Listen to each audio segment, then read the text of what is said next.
لله رب العالمين والصلاة والسلام على رسول الله صلى الله عليه وسلم.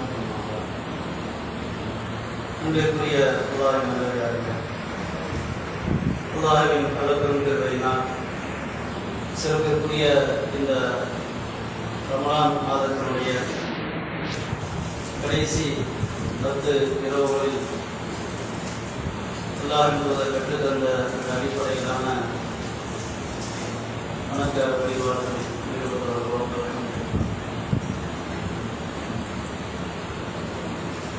ஆறுதலும் வேறொழியாக இருக்கக்கூடிய குர்ஆனில் உள்ள சில வழிகாட்டுதல்களை இன்ஷாஅல்லாஹ் தொடர்ச்சியாக நாம் பார்க்கிறோம். அல்லாஹ் ரப்பல் ஆலமீன் இந்த குர்ஆனை நமக்கு வழங்கி அதனுடைய நோக்கங்களை பற்றி பல்வேறு இடங்களில் சொல்லும்போது மனித குலத்திற்கு வழிகாட்டியாக இந்த உலகத்தினுடைய யதார்த்தம் என்ன, உண்மையான வாழ்க்கை எது, படைத்த ஒருவன் இருக்கிறானா என்கிற அத்துணை விஷயங்களையும் தெளிவாக இந்த குர்ஆன் எடுத்து சொல்லுகிறது என்பதாக குர்ஆன் தன்னை பற்றி அறிமுகப்படுத்துகிறது.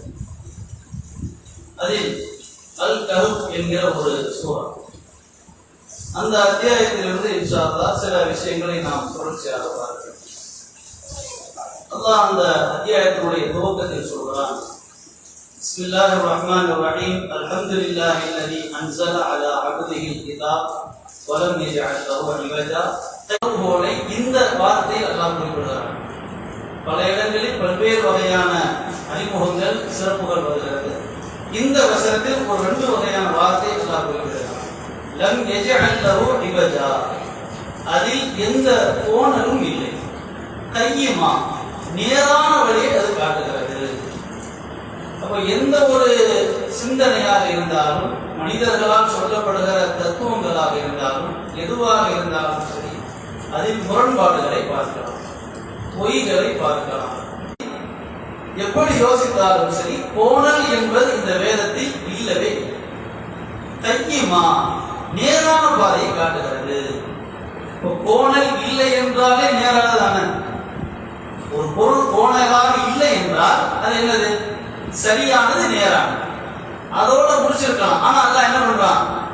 கோணல் இல்லை, அது மட்டும் இல்லாமல் நேரான பாதையை தான் காட்டுகிறது. அப்ப என்ன அர்த்தம்னா, இதுல ஏதாச்சும் குழப்பங்களோ, பொய்களோ, முரண்பாடுகளோ, அறிவுக்கு உண்மைக்கு ஒவ்வாதது இருக்குமோ அப்படிங்கிற சந்தேகத்திற்கு கூட இடமே கிடையாது.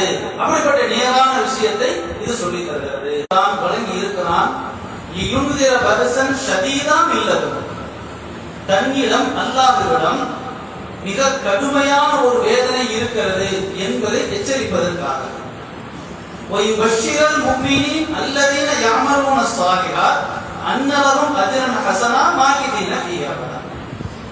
யார் அல்லாஹ்வை நம்பி சாலிஹான நற்காரியங்கள் செய்கிறார்களோ அவர்களுக்கு நற்செய்தி சொல்வதற்காக, நல்ல செய்தி சொல்வதற்காக. என்ன நல்ல செய்தி? அவர்களுக்கு அழகிய கூலி.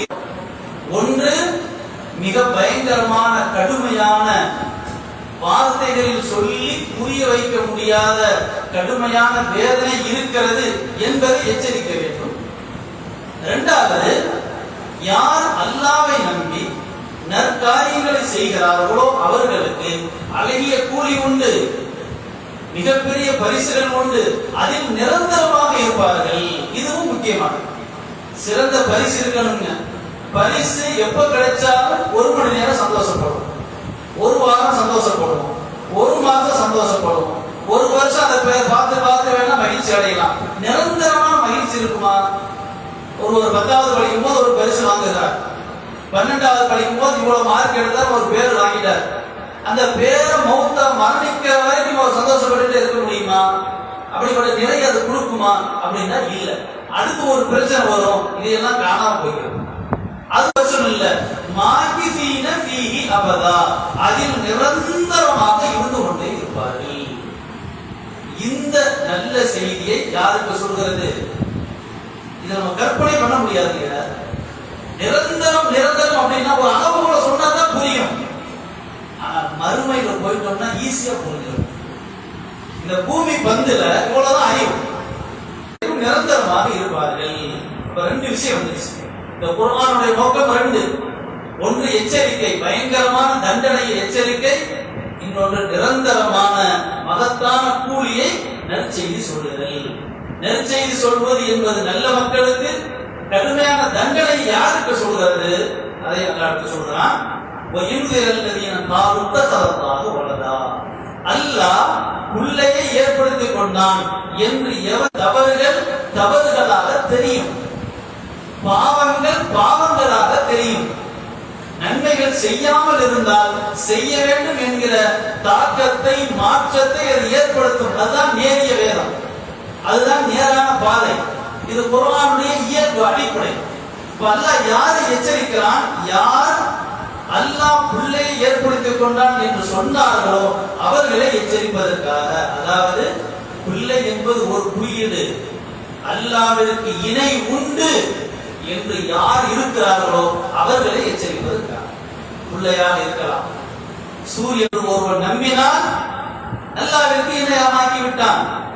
இந்த வீடு தான் என்னை வாழ வைக்கும், இந்த தெரு தான் என்னை வாழ வைக்கும், ராசியான தெரியுதுதான், இந்த கணவர் தான் என்னை வாழ வைப்பார், இந்த மனைவி தான் எனக்கானவர், இவர் இல்லையானால் என் வாழ்க்கை அவ்வளவுதான், இந்த கல்லூரி தான் என்னை வாழ வைக்கும், இந்த நிறுவனம் தான் என்னை வாழ வைக்கும் என்று வாழும் சாவையும் வழங்கக்கூடிய அல்லாஹ்வின் தகுதியை ஒரு பொருளுக்கு கொடுத்தோம் என்றால், ஒரு படைப்புக்கு கொடுத்தோம் என்றால் அதுதான் இணை வைப்பு.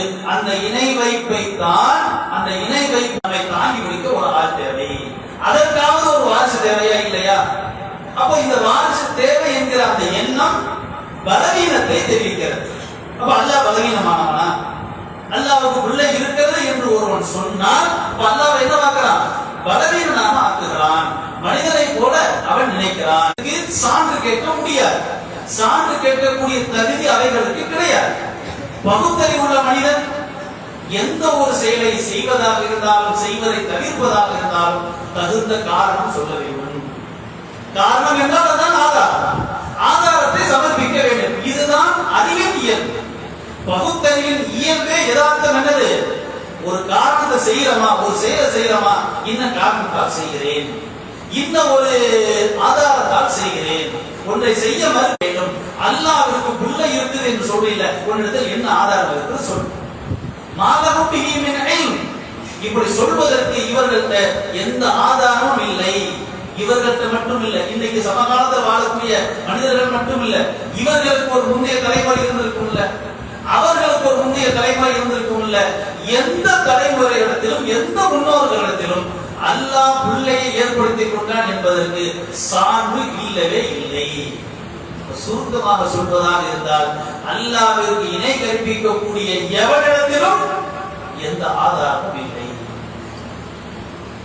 அவ்வளவு அழுத்தமான ஒரு வாதத்தை, ஒரு வார்த்தையை இந்த வாய்கள் சொல்லிவிட்டது. சொன்ன வார்த்தை சாதாரண வார்த்தை இல்லை.